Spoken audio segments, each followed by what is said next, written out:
mianatra eo tongotrao.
Andriamanitra indray sika efa nomena izao fotoana izao mba hiarahantsika hianatra ny teniny dia miarahaba zazapotsy sy zazamonony rehetra tratra ny saosabata izao indray.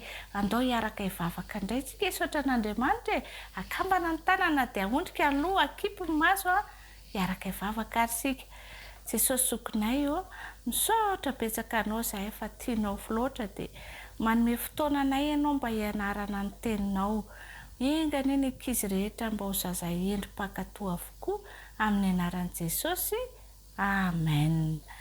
Tanana manampy ny lohatenin'ny tantara izay arahantsika indray amin'ity an'ity tanana manampy. Ny tsenjerintsika dia amin'ny ohabolana toko 7:20 andininy 1:20. Endre ny asambaran'izay mamindra fo amin'ny ory. Tsotra be nge izany tsenjerintsika izany. Endre ny asambaran'izay mamindra fo amin'ny ory. Andao ary araka merina ary sika rehetra. 1, 2, 3. Endre ny asambaran'izay mamindra fo amin'ny ory.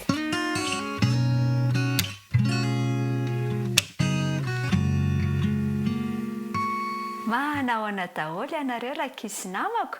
Tonga indray ty ny fotoana ifanomezantsika irahantsika mamerina eto ny lohahevitra. Hiaraka merina ny lohahevitra fadimy ary itsika androany izay manao hoe azo babo. Ahoana tsara hoe azo babo. Hainao ve ny andalateny izay nataontsika tsenjery? Aiza ireny misy azy ao amin'ny Salamo 7:130. Andao irahantsika mamerina ny lalàn'ny fahamarinanao no fidiko, apetrako eo anatrehako ny fitsipikao. Andao averina tsara hoe ny lalàn'ny fahamarinanao no fidiko, apetrako eo anatrehako ny fitsipikao. Salamo 7:130. Eny tokoa rakizy namako, manana hafatra mafonja ho antsika Jesosy. Dia izao hoe manompo an' Jesosy tokoa antsika hoe rehefa mitaona ny hafa sy manampy ny hafa hanompo an'Andriamanitra. Ary izany indrindra no ambaran'ny tantarantsika androany. Koa dia andeha ary ho arahantsika ny tantara dia mirary sabata mahafinaritra ho anao. Alay fisaratsiana kely anio hoe voatery tsy maintsy andao tapoka ny toeram-ponenanao ianao ary tsy afaka mitondra na inona miaraka aminao. Ahoana re? Raha toa ka voatery tsy maintsy andao ny fianakavianao ianao, voatery mandao ny zavatra rehetra i Daniel. Fa iny ela be rakizy izany tantara izany no miseho. Nanadino an'Andriamanitra indray ny firenen'ny Jode maro ny olona no ny safidy andika ny lalàn'Andriamanitra sy hanompo sampy. Nisy olona vitsivitsy anefa mbola tisy nanompo ilay ten'Andriamanitra marina ihany. Anisan'ireny ange ny fianakavian'i Daniel. Raha voateraka i Daniel dia nomeny ray aman-dreny ny anarana manokana izy.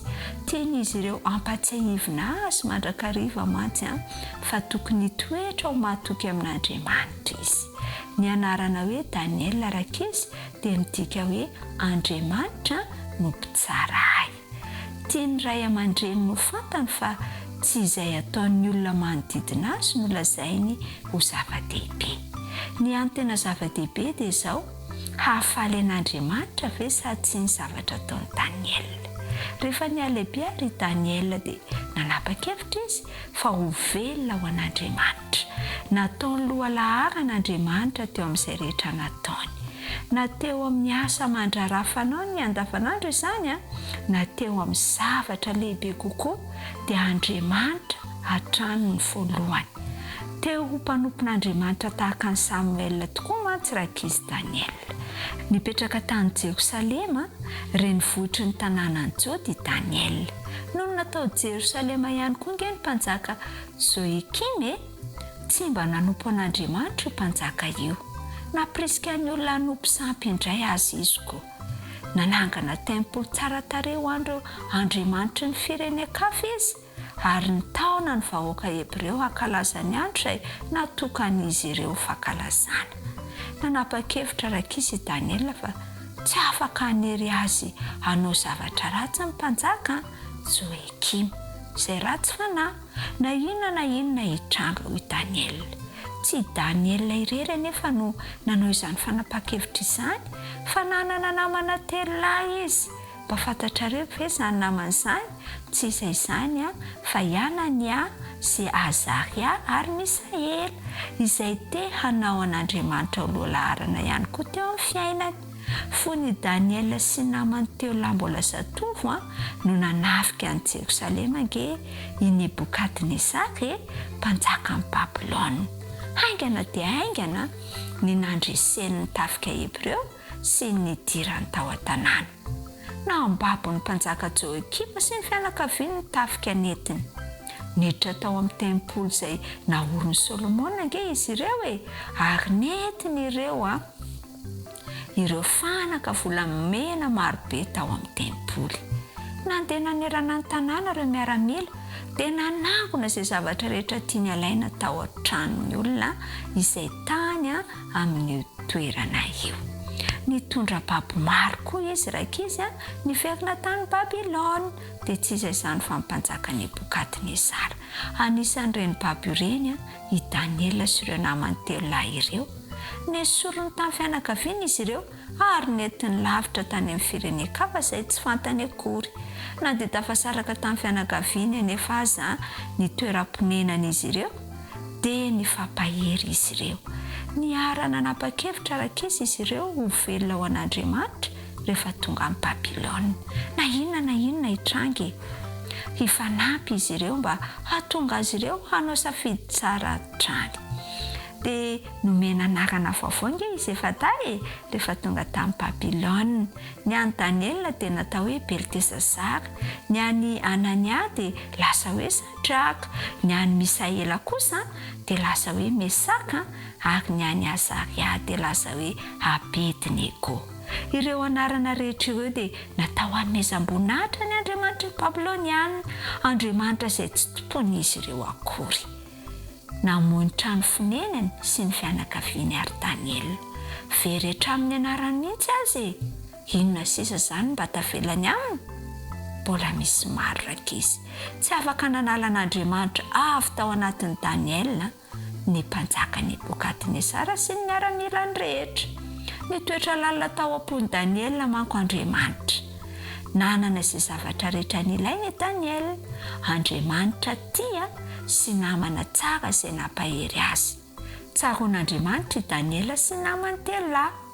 Nanana asa manokana izay nampanaovina azy ireo tokoa rakizy Andriamanitra. Tian'Andriamanitra hafantatra azy i Nebukadnezara. Nanokatra ny lalana hampianarana ny mpanjaka ny momba ilay Andriamanitra ny lanitra ireto Hebreo efa tahy ireto.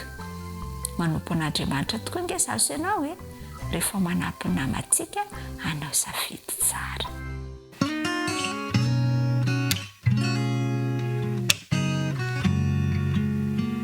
Miarabantsika tanora Zandry indray ary. Anjarantsika indray zao andeha isika midina indray ny lesona fahadimy izay nianarantsika nandritra ny herinandro. Lohatenintsika dia hoe tena mifanaraka tokoa. Tena mifanaraka tokoa. Andeha ho ataontsika le tsenjery izay voalaza ao amin'ny Isaia 3:7 andininy 10. Isaia 3:7 Ianareo vavolombeloko Jehova sady mpanompoka izay efa nofidiako mba hahafantaranareo sinonareo ka ho azonareo tsara fa izaho no izy. Talohako tsy nisy Andriamanitra voaforona sady tsy hisy handimby ahy. Izay le tsenjerintsika. Minao fa niezaka ny ahy an'izay tsenjery avokoa tsika rehetra. Ie. Ny lesona nianarantsika nandritra ny herinandro dia mahakasika ny fitsidihan'ny mpanjaka vavany Seba tany amin'ny fanjakan'ny Solomona. Mazava ho azy izany fa Solomona ny mpanjaka ary ny tanteran'Andriamanitra tokoa ny teny fikasany hoe ho mpanjaka miadana feno fahendrena ilay mpanjaka. Reny ity mpanjaka vavy ity tatitra makany aminy siosion-dresaka isan-karazany fa manana fahendrena lehibe hono izany mpanjaka Solomona izany. Ny voninahitra izany no tena lehibe. Ary indraindray izy nieritreritra fa laza masaka ihany ny resahany sasany fa taiza koa nisy an'izany ozy izy. Satria nolazain'ny olona fa izany ny olona endry indrindra eto ambonin'ny tany. Dia niverin'ny olona fa laza masaka le izy. Tsy ary nintsony fa nanapa-kevitra izy andeha ho any Jerosalema, any amin'ny tanin'ny Israely hijery an'izany hoe mpanjaka Solomona izany. Dia lasa izy lavitra ny dia amam-bolana. Izay vao tonga any amin'ny toerana misy an'ny mpanjaka Solomona nefa nataony izany satria naniry mafy loatra izy hijery an'izany fahendreny izany mpanjaka izany sy ny lazan'izany mpanjaka izany. Rehefa tonga teo izy efa nanomana fanontaniana mamandrika be da be, fanontaniana saribaliana be da be mahakasika ny siansa, ny matematika, ny filozofia, ny fivavahana be da be mihitsy. Fanontaniana sarotra rehetra isan-karazany io efa nomaniny avokoa. Rehefa tonga tao izy dia hitany fa tsara ny fandraisana, hitany fa tsara tokoa ilay lapa. Ary mba manahoana ilay mpanjaka? Rehefa niona tamin'ny mpanjaka Solomona izy dia tena nanaiky. Nifampiresaka zareo andro maromaro, nantany nametraka fanontaniana be da be izy. Hitany fa tampahendrena avokoa no namaliany Solomona izany rehetra izany. Tsy ny fireharian'ny Solomona fa nanehony an'Andriamanitra ilay Andriamanitra nanome azy ny fahendrena sy ny Andriamanitra rehetra. Tamin'ny alalan'izany no nahitany fa hoe tena mifanaraka tokoa arak'ilay lohateny ny zavatra voarainy sy ny zavatra heniny sy ny zavatra hitany. Ary tamin'ny faran'ny fampiresahany zareo ary dia niresaka manokana tamin'ny Solomona mihitsy izy hoe tena marina ozy izy ny zavatra tatitra reko ary mihoatra lavitra noho izany ary fa tena endry ianao.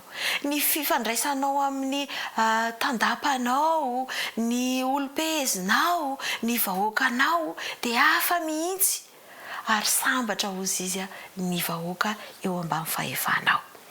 Ary nanomboka teo dia niaiky ny Andriamanitra izay tompony Solomona ny mpanjaka vaviny Seba. Hitantsika izany tao anatin'ny lesona nianarantsika fa tena misy fiantraikany lehibe amin'ny fiainan'ny olona hafa raha ohatra ka mifanaraka amin'ny fiainantsika ny zavatra tenentsika. Rehefa miresaka momba an'Andriamanitra isika na hoe miresaka mahakasika ny fahendrena, ny zavatra tokony atao, mananatra ny hafa, miteny zavatra tsara dia nefa ny fiainantsika tsy mifanaraka amin'izany dia inona mety ho fiantraikany? tsisy fiatraikany amin'ny hafa zany ary mety ianao indray ara no ataony olona firesaka fa rehefa mifanaraka tsara zany ny zavatra tenentsika sy ataontsika dia voalaza fa misy fifandraisany misy vokany mandrakizay ho an'ny fiainan'ny hafa izany. Napetrak'Andriamanitra Solomona ho vavolombelona amin'ny olona rehetra ny mahalehibe sy fitiavana an'Andriamanitra. Dia toy izany ihany koa napetrak'Andriamanitra eo ianao mba ho vavolombelona. Tiany raha mifanaraka amin'ny zavatra ataonao ny zavatra teneninao. Ary izay mihitsy ny tiana nampitaina ho antsika tamin'ity lesona ity fa misy fiantraikany maharitra mandrakizay ozy izy eo amin'ny fiainan'ny hafa ny teny izay ataontsika sy ny asa izay ataontsika. Nanampy antsika ihany koa mba hifaly amin'izany hoe fampiasan'Andriamanitra antsika ho vavolombelona amin'ny hafa izany. Andeha ary avelantsika Andriamanitra hampiasa antsika eo amin'ny fiainantsika ho vavolombelona. Andeha avelantsika Andriamanitra hiasa eo amin'ny fomba fitenitsika hifanaraka amin'ny fomba fiasantsika. Ary mba hahatonga ny hafa ahafantatra an'Andriamanitra no mahazava-dehibe amin'izany. Izany indrindra mantsy ny hafatra izay nampitana antsika nandritry ny herinandro manao hoe tsara indrindra ny fanompoana ataontsika rehefa mifanaraka amin'ny tenitsika ny asantsika. Ny Solomona dia tena hita ny fanaraka izany ka nampanjaka lehibe tany amin'ny faritra hafa, tany amin'ny firenen-kafa dia nisy fiantraikany lehibe taminy izany zavatra izany ary nahatonga n'ilay olona ahalala an'Andriamanitra. Mino aho fa andray fanapahan-kevitra isika ary efa nandray moa satria efa nianarantsika nandritry ny herinandro nandray fanapahan-kevitra hoe andeha amboarina ny fiainana ka atao mifanaraka tsara ny zavatra tenenina sy ny ambara. Dia mirary soa antsika tsirairay avy amin'ny manaraka indray. Mandra-piona.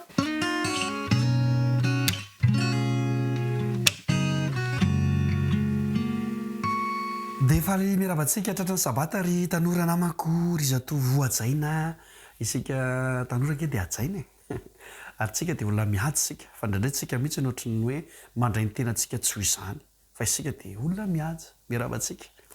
Dia manasantsika ihany koa angilatsofina ny amin'ny lohahevitra izay rahantsika midinika mpitarika manao marimaritra iraisana. Zany indray ny lohahevitra izay hodiniantsika isotonantsika lesona mpitarika manao marimaritra iraisana.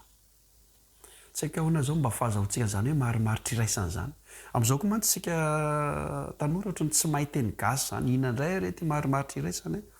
Marimaritra iraisana dia marimaritra iraisana. Zany hoe atao izay mba hikambanana, atao izay hiarahana, atao izay apety azy.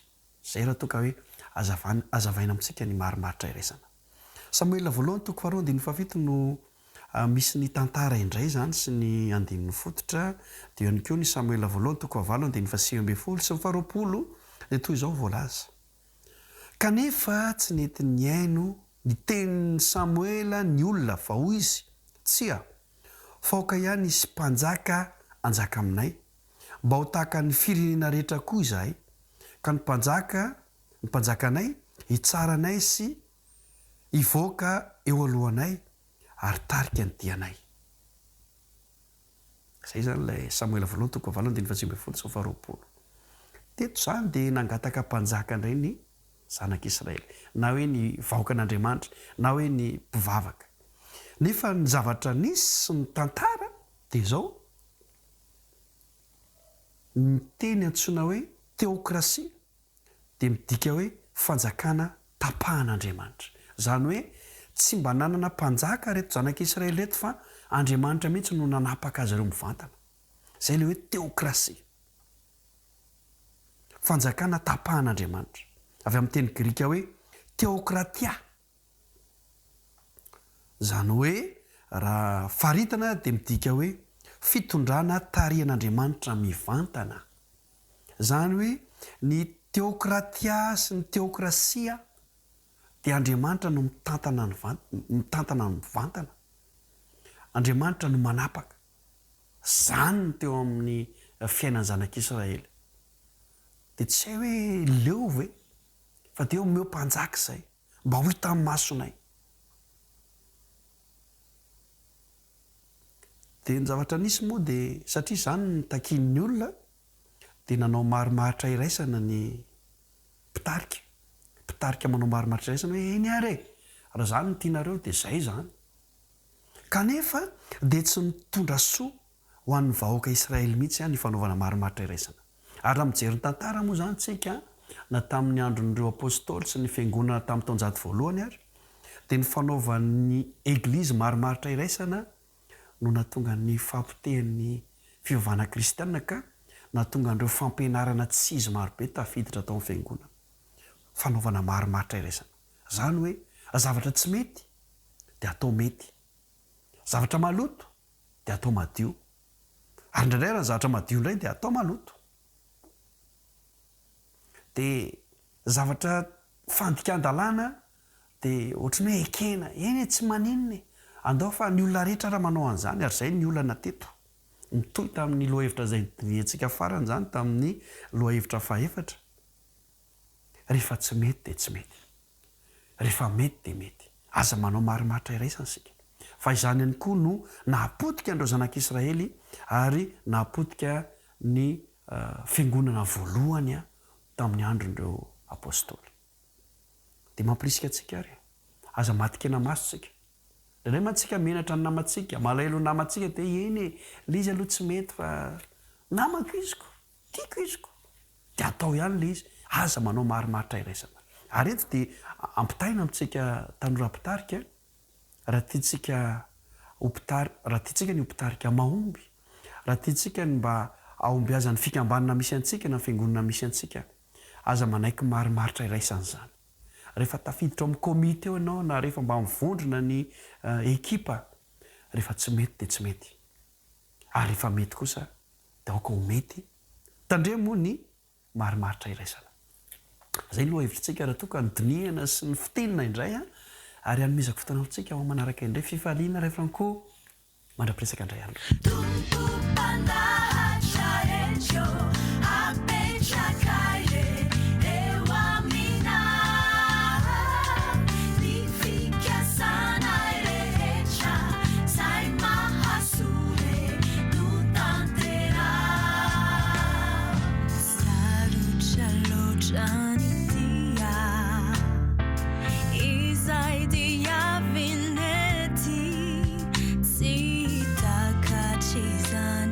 Fizz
dia tonga eo amin'ny famerenana ny lesona fa 5 isika ry mpiaramianatra malala ao amin'ny klasiny lehibe.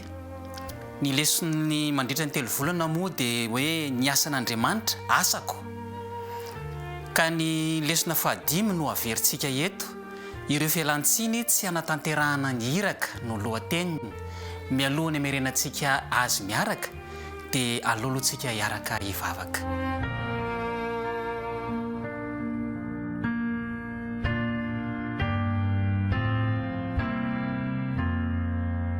Rainay izay ny an-danitro misaotra anao izahay fa mbola menonay ny fotoana ahafahanay mamerina ny lesona fa 5 amin'ity andro sabata ity. Misaotra indrindra satria mitarika anay hatrany ianao, dia misaotra ihany koa satria mampanantena ny fanahinao ianao hanazava ny teny rehetra ary ampitoetra izany ao am-ponay tsirairay avy. Irina indrindra koa mba hanananay fahasahiana ao fampiarana ao anatin'ny lesona izay atao. Amin'ny anaran'i Jesosy no angatahanay ny vavaka. Amen.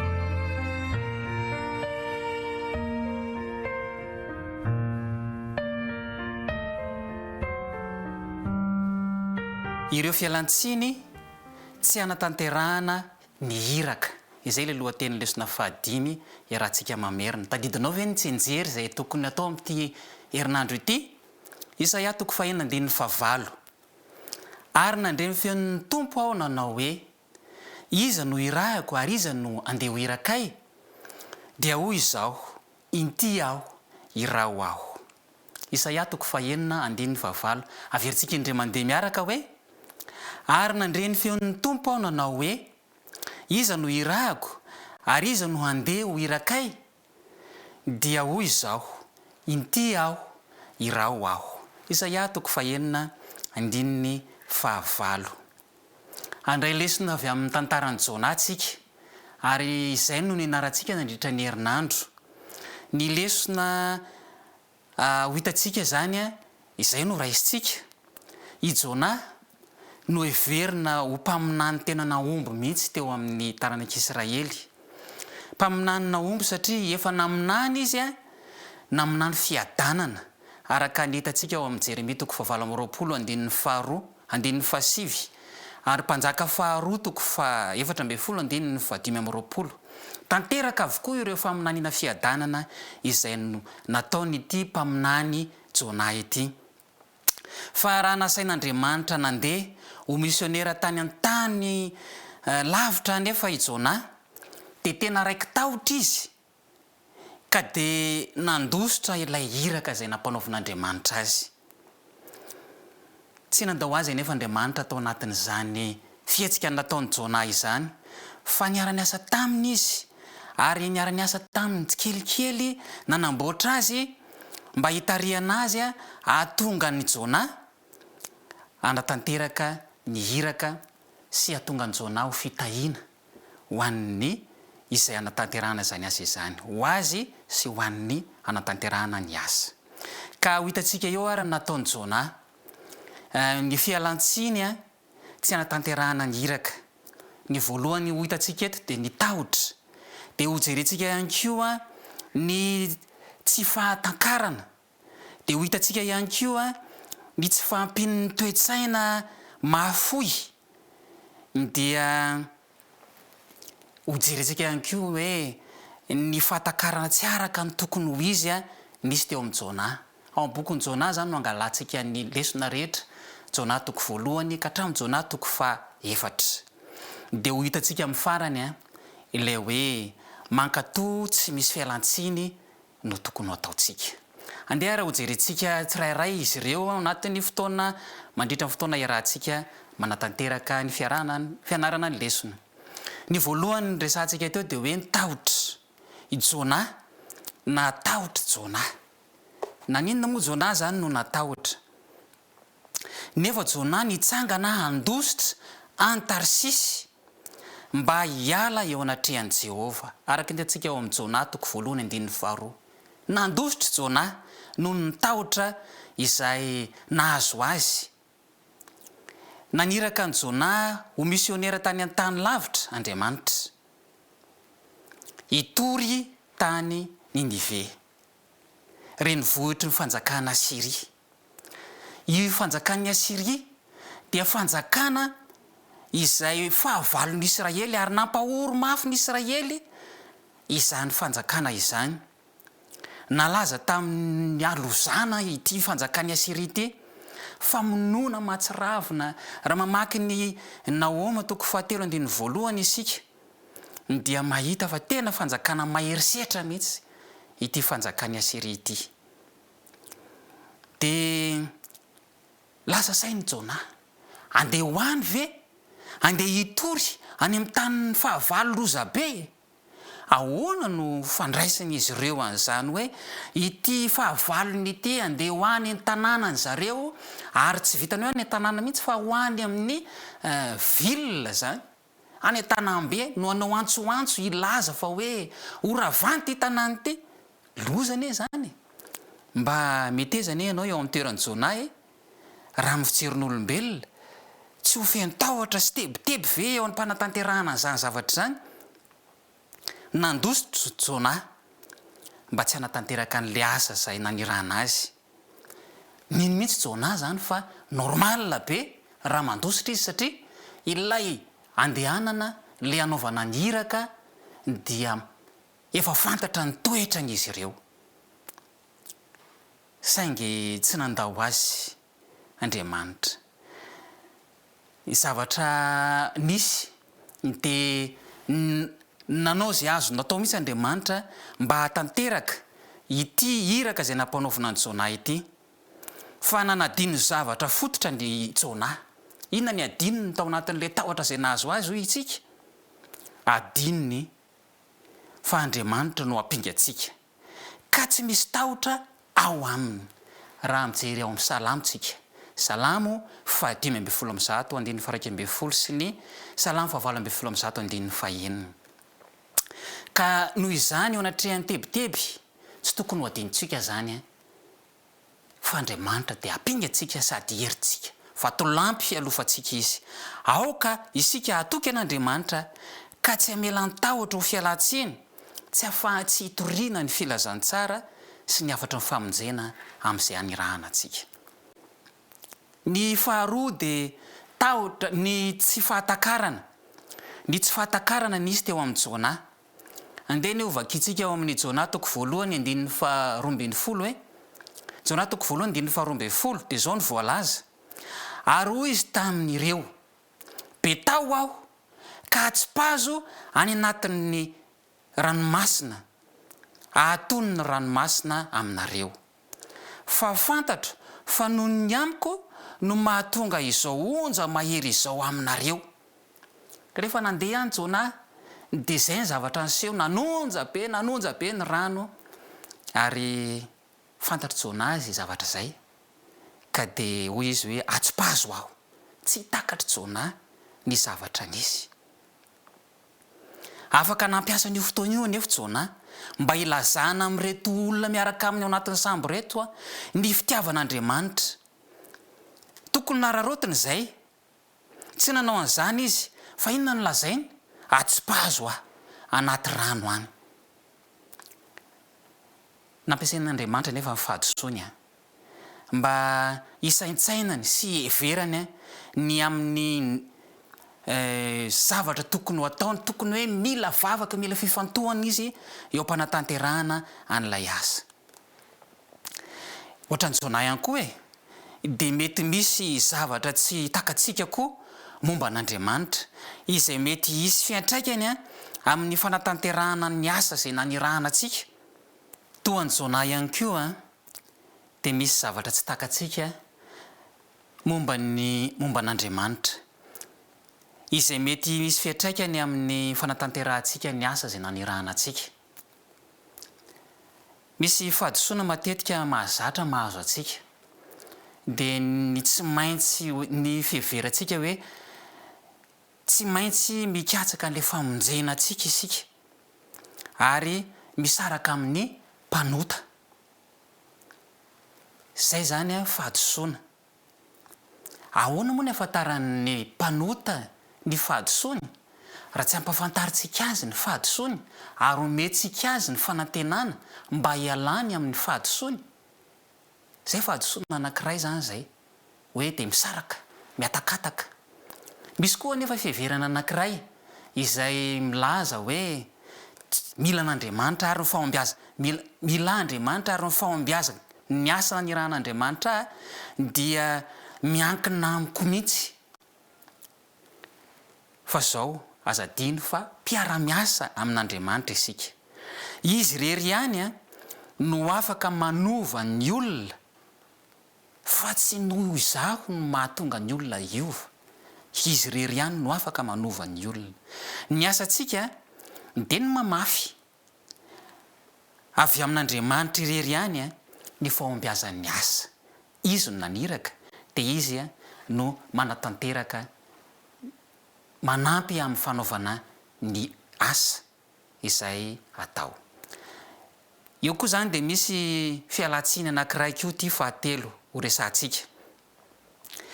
Ny tsy fampin'ny toe-tsaina mahafoy. Ho jerentsika ny eo amin'ny Jona toko fahatelo. Jona toko fahatelo ary ny andininy fahatelo. Dia nitsanga ny Jona ka niakany Ninive araka ny tenin'i Jehova. Nitsanga ny Jona lasa izy. Nandeha any ane izy mba hatanteraka amin'ny baikon'Andriamanitra. Nandeha izy, nandeha kilometatra maromaro Jona. Nandresy ny tahotra nananany izy. Nafoy ny heviny mba natao anatin'ny sainy tao izy. Ary nanome hafatra tsy mahafinaritra tamin'ilay tanàna izy. Tena fahavozatena anie zany nataon'ny Jona zany. Fahavozatena ho azy manokana mihitsy zany. Nandeha izy. Zao anefa tandremo. Eken'Andriamanitra ny fahafoizan-tena ataontsika.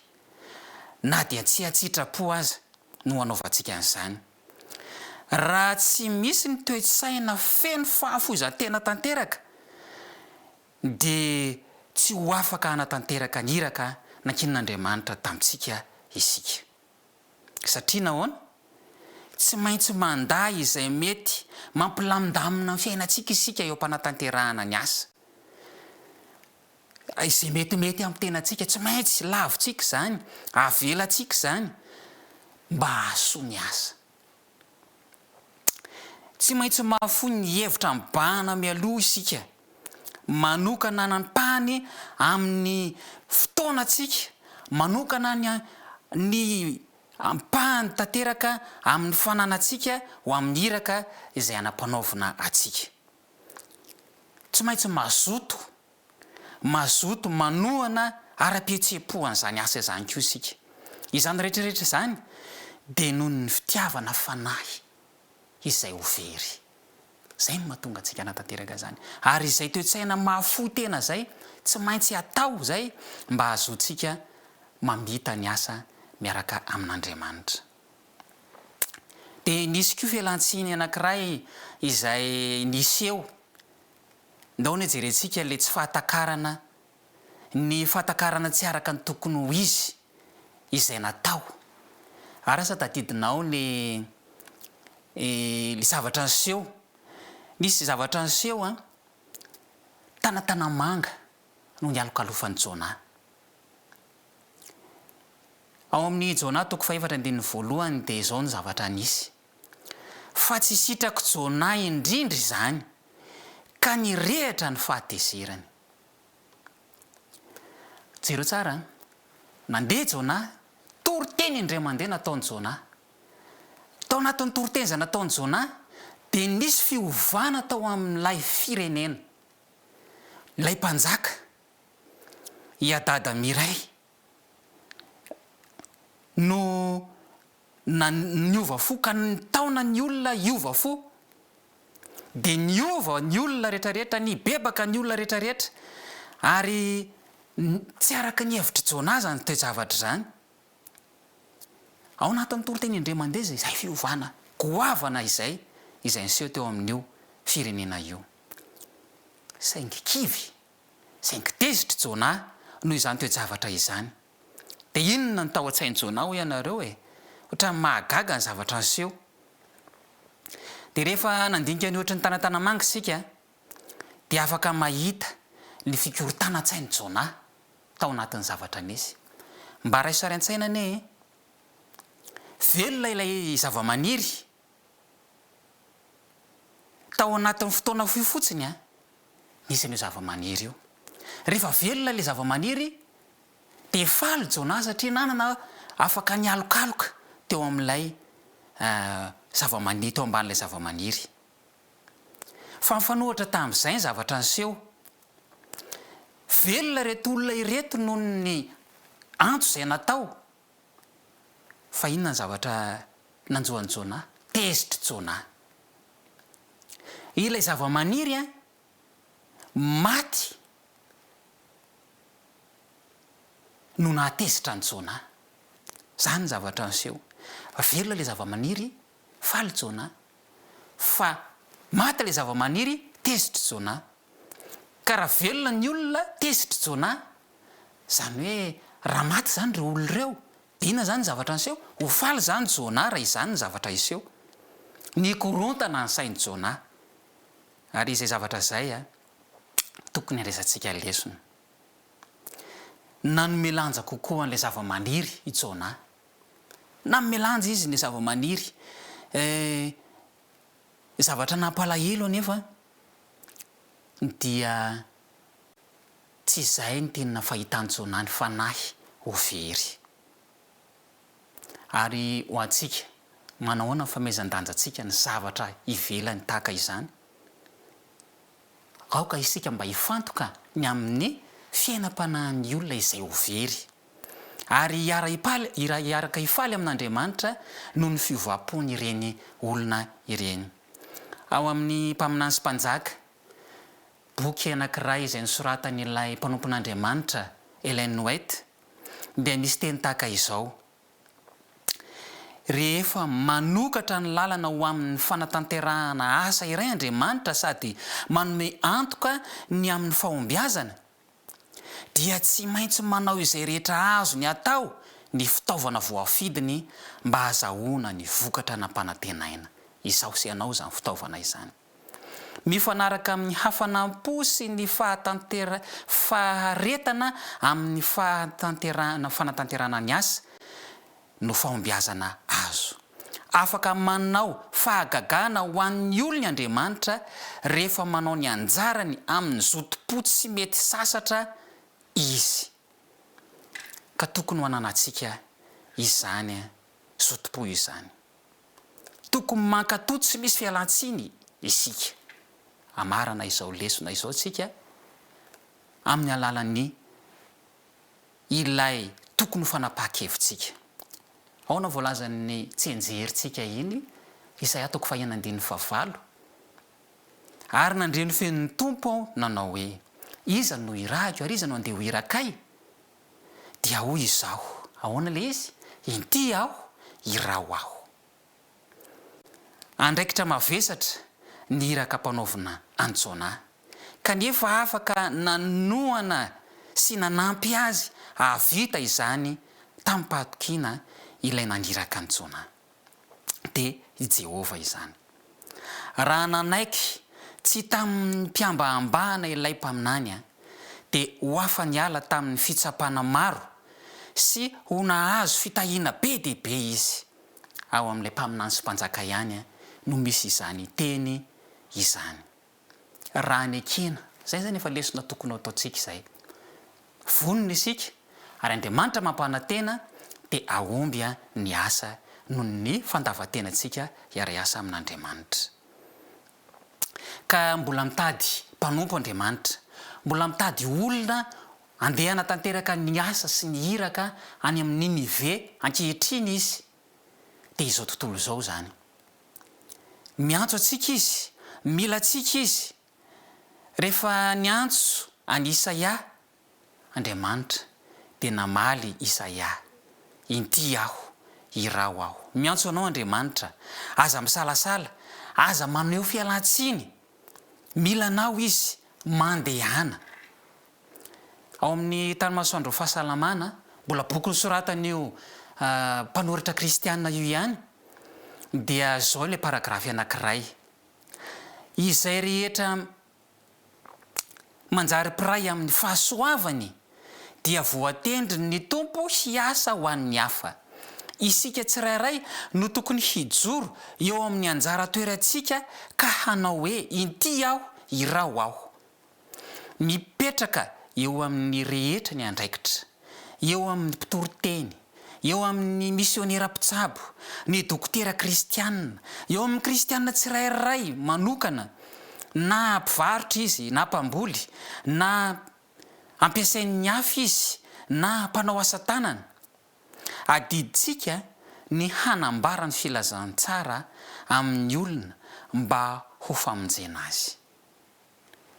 Ka misy fanamby ho ataontsika ity, fanamby isan-kerinandro no ilazantsika azy, dia izao no ataontsika: manaova lisitra 10 olona 10 fantatrao izay tsy mpino, dia izao mivavah isan'andro mandre olona tsirairay ireo mba hanampian'Andriamanitra anao hanorina fisakaizana amin'izy ireo.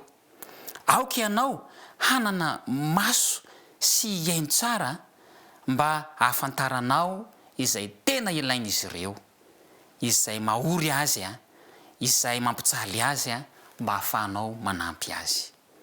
Misy fiekana lalindalina kokoa ty ary mbola azontsika atao ihany koa no mandatanteraka izany, ary dia tokony ataontsika mihitsy amin'ny mahiraka Andriamanitra antsika ho an'ny Ninive ankehitriny. Dia izao, mifidiana indray tanàna anankiray, mety manodidina anao io tanàna io, tsy lavitra anao. Eny, mifidiana ihany koa faritra lavitra be anankiray, na firenena anankiray. Dia izao no ataovy: mivavaha amin'Andriamanitra mba hanirahan'Andriamanitra olona mpitory ny filazantsara adventista, mba hanatanteraka ny hira ka any amin'izy ireny. Mety tsy afaka ho any mantsy ianao, fa ny anjaranao dia mivavaka ho an'izany tanàna izany. Tsara ny manao izany vavaka izany mba hahafantaran'ny mponina rehetra ao ny filazantsara ny fanjakan'Andriamanitra izay fotoana iavian'i Jesosy Kristy. Ry mpiara-mianatra malala, azontsika atao manatanteraka izany, koa aoka antsika handray lesona sy fanapahan-kevitra mba ho mpiara-miasa amin'Andriamanitra. Aoka ho arintsika amin'izay ny fialan-tsiny maro, fa hanapa-kevitra isika hanao fanampy ho an'ireo manodidina antsika. Izay ilay lesontsika, fa hanao ny fanatitra maneran-tany isika ankehitriny. Koa eo mpanatanterana izany dia isy fekira mandeha dia hanatanteraka izany isika. Vita izay dia araka hivavaka isika.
Iaraka hivavaka isika. Rainay izay ny an-danitra misaotra anao izahay, fa ianao dia miantso anay ary maniraka anay, fa izay no mandahy izany, izay no be fialan-tsiny. Fa tamin'ity androany ity, tamin'ny lesona 5 dia nasehonao anay ny fialan-tsiny izay malaky mahazo anay matetika. Koa tamin'ity lesona ity izay dia nanapa-kevitra ary manao fanamby fa dia hijery olona 10 farafahakeliny manodidina anay hoentina mbavaka. Tompo ampio izahay mba hatanteraka izany, ampio izay mba hivavaka ho an'ireo fanahy ireo izay mila famonjena, mba azahoanay mahita izay tokony ataonay noho ny fahasoavanao ho an'izy ireny. Eny mivavaka ihany koa izahay ho an'ny faritra maro izay tsy takatray. Ianao ane no amin'ny fahendrena ireo irakao izay andehany amin'ireny tanàna ireny, ka dia aomby ny asa noho ny fiarahanay miasa aminao, noho ny fahasoavanao izay arotsaka ao aminay mpiasanao. Mihitsy mananteny izahay fa raha ho avy tsy eny amin'ny lanitra ianao Jesosy, dia izahay sy izay nielazanay ny afatra mba handray ny famonjena. Amin'ny anaranao Jesosy no angatana mivavaka. Amen.